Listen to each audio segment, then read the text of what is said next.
नमस्कार, welcome back to my channel. तर आता डायरेक्ट आपण रेसिपीला सुरुवात करूयात.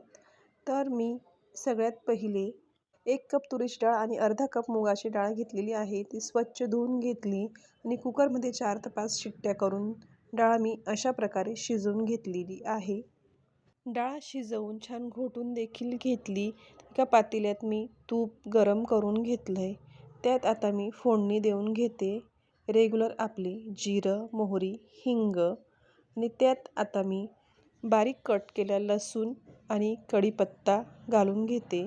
तो परतला आणि मग मी त्यात कांदा टाकला आहे. कांदा देखील छान लालसर होईपर्यंत परतून घेतला आणि मग एक टोमॅटो मी बारीक कापून त्यात घातला आहे. ते छान परतून घ्यायचं.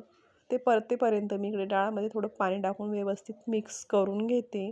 डाळ ही पूर्ण व्यवस्थित मिक्स करून आता मी पातेल्यात टाकून घेते.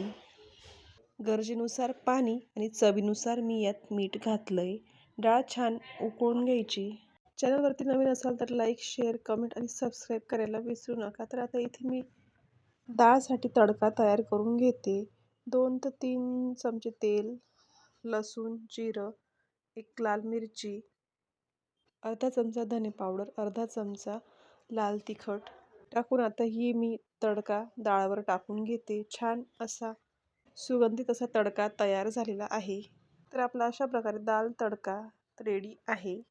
आज जरा तब्येत बरी नसल्यामुळे थोडंसं बोलणं माझं अडखळतं आहे, तर तेवढं तुम्ही समजून घ्या.